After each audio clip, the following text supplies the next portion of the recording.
Greetings and welcome back. I must apologize for whatever the reason was. The video seemed to have cut off in the last few minutes. So I am just doing a few minutes to end the reading because we stopped at these two cards, the Queen of Swords and the Ace of Swords. Okay, that's a sign from Spirit to say, yes, please do accept the apology. We do apologize. It was by divine arrangement that took place. And I had to spend a few minutes to try and discern what this meaning was. And Spirit says, it was to show a distraction, a disconnect. Right? We were talking about the energies of the palace and how they would receive the Duke and the Duchess. You know, if they will make amends, if there will be a reconciliation. So clearly they have their guards up, they have, with the Queen of Swords, their own mental power. And I think this is Meghan as well, showing she's armored, she needs to be certain of what's happening. There's a pillar of strength, there's her fences up, palace fences up. I do see light. We spoke that we see light. Something will come out of it, but I think it will be a struggle. It will be a climb. It will be as if we have to uproot and reroute and try and make something work.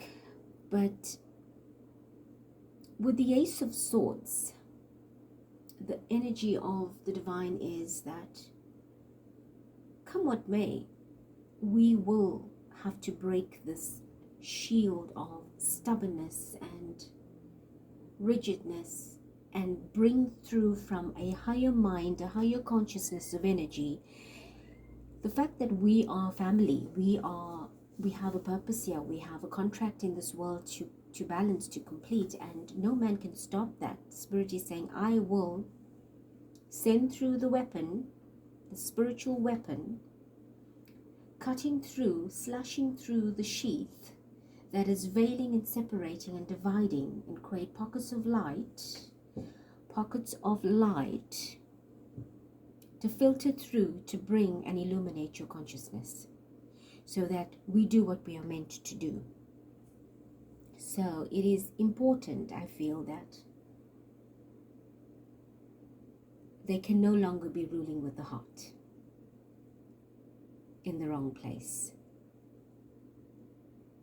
Right, the heart is in the wrong place. The heart is placed in the head.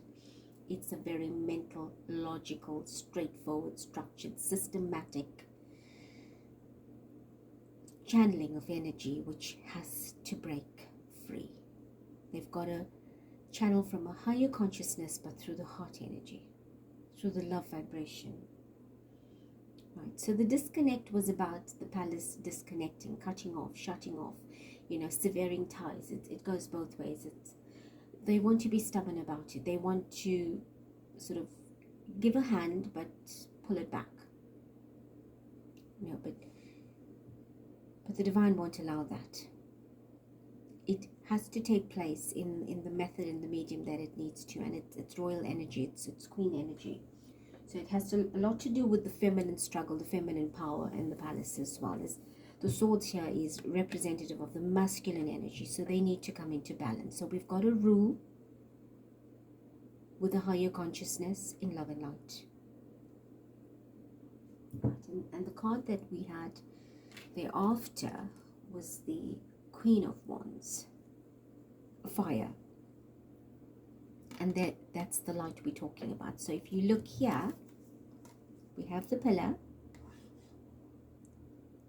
which was very masculine in color, you know, very straight and structured. And we had this peep of light over. And now we have the pillar that is transforming. Right? It's becoming a little more detailed, more beautiful, more acceptable. So perhaps this is where the transformation will take place, and we clearly see the light. We see the structure of the light, and we can feel safe now that there's something placed on that's not just an illusion. You know, we can't really see there. We can see light, but we can't see through it. But here we can see the beauty of everything. But we still have our guards up. We still have a smoke screen. But there is change. There's action being taken. And we seem to be warming up to each other. So this will come. This will come. Right? The violet energy is here. But the center garment has changed to a more warm and orangey, very sunrisey, sunsetty kind of energy, bringing a balance of polarity, a balance between light and dark, you know, dawn and dusk.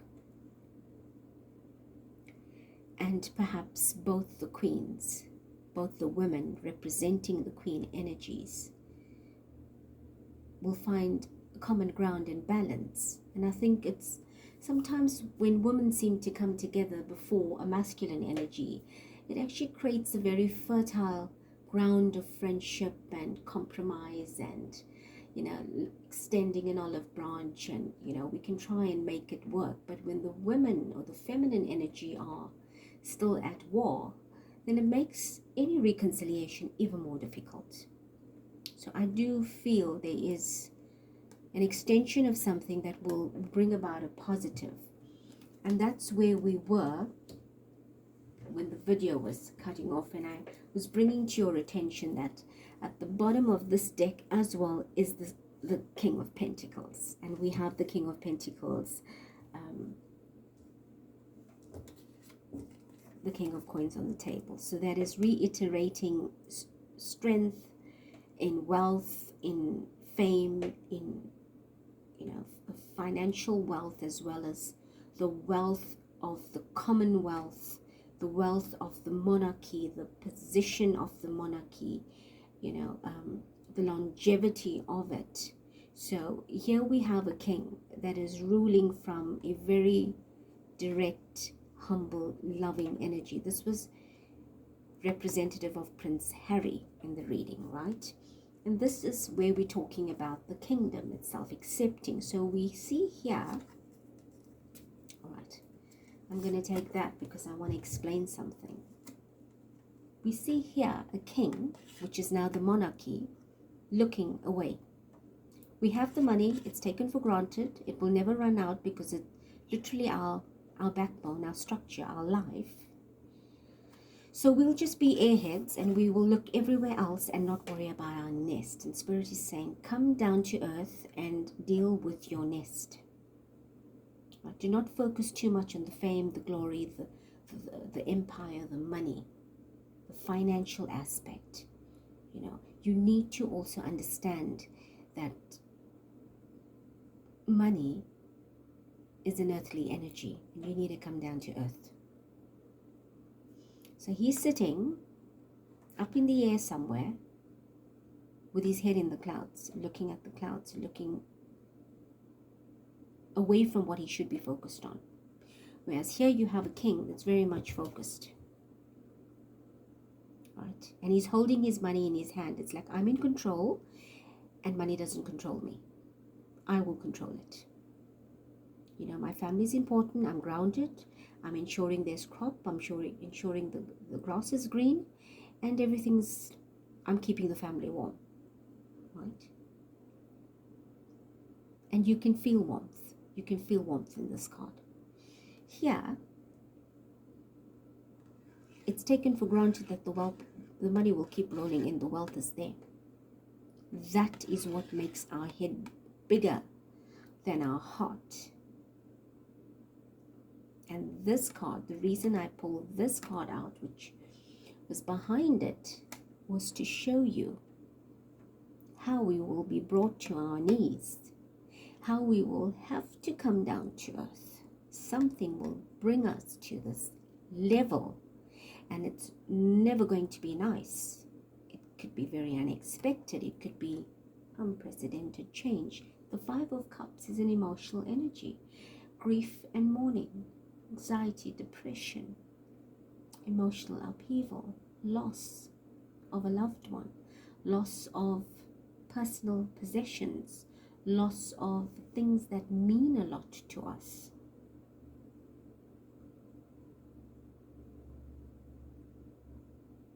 Right? We have a very manicured garden here because we have everything in control, because we instruct and destruct and dictate. But here, the grass is out of control. It's far too long. So we are losing control here. You know, things are doing what they want to do because there is no longer control. Because we've lost self-control. So what I want to conclude with very briefly is we did a reading on Meghan, right? We spoke about her energy, Harry's energy, complementing each other in the marriage. And we do see a great energy, compatibility of love and togetherness and harmony, working together to achieve, to aspire, to grow, to prosper. And clearly they want to be independent, and that's what their goals were. They set out to do that. There've been obstacles, there's been drama, but they will shine. They will be each other's warmth, blessing, and sunshine. They will, for however long that they're meant to be together, it is a soul contract. We have no reason to judge and criticize. You can be with somebody for the next 2 years, you can be with them for 100 years.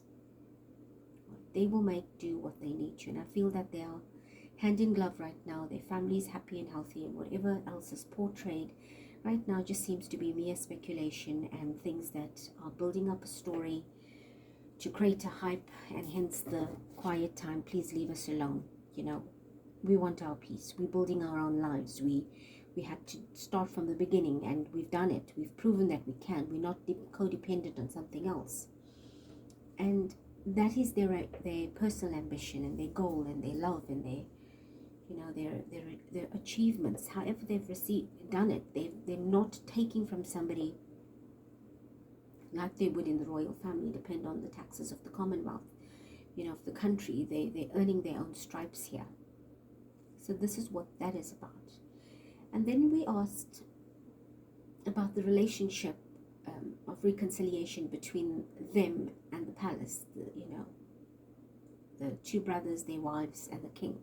And clearly we can see there is resistance, right? We can see that they're still needing to be cut off. It's, you know, let's leave them out of it. Whatever's ours is ours. We'll leave them to hang in the balance, and, you know, let them be on their own. If they're upside down, so be it. Let's just keep things away from them. They've been blocked from seeing everything. But this is not healthy. This is not healthy. This is clearly not healthy. This is what we want to break free from. And Spirit is opening up the door and saying, this got to change. We've got to change our mindset, and we've got to bring in that vibration of reconciliation, because if it doesn't come in the right way, right, the fires are burning, it's not acceptable the way it should be, we could have that. We could have that, because these were not cards I was meant to take, but I've got it on the table because I'm building the story for you, having to just bring closure to the reading now that we've had a second part from the disconnect. Because clearly they are resisting this. So we will have that scenario playing out. Similar or exact, where people will be brought to their knees by hook or crook, but the crook won't be by humans.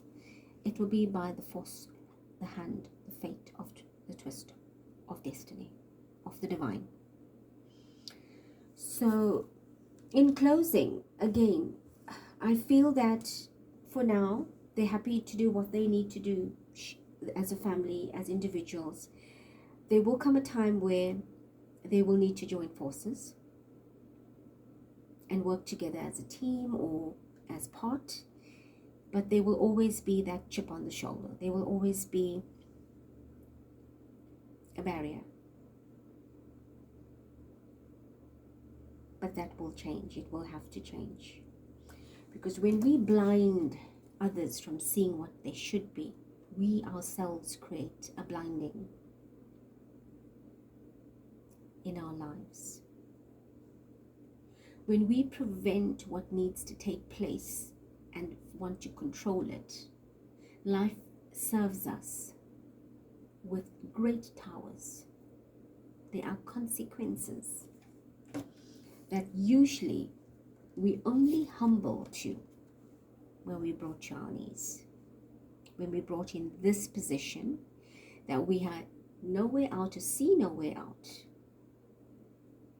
We can't go up. We definitely have to fall to the ground.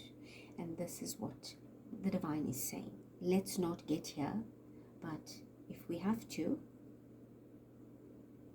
we have to. So thank you, and I do again apologize for the interruption. It is definitely not intentional. It was an order from the divine to say, in life we will have people, we will have others that will intently steer us and veer us off our path, from bringing a message, from helping one another, from being happy. And it is for us to decide, do we end it abruptly, or do we bring a harmonic transition to closure? And that's what I've been asked to do, is to do a part 2, a few minutes extra. It may seem uncomfortable to have to connect from one to the other, but that's life. We have to bridge gaps. We have to seal the holes, the pockets. We have to make things work where we feel they can't. We have to detour. If there's a roadblock, you're going to have to wait for it to unblock, or you have to detour. So that's what life is about. It's about getting through the blocks, getting back on the highway, and riding to your destination. You know, focusing and enjoying the breeze in your hair as you move. So in love and light, I do thank you, and do forgive me for the interruptions again, and I do hope that you can hear this video very clearly. I have raised my tone a little bit because I have a little bit more energy. It's the end of the read and Spirit has left my energy. It usually is quite heavy and dense sometimes, and it weighs my vocals down. So yes, I do thank you and love you lots, and we'll see you soon. I'm not sure who I'm channeling next.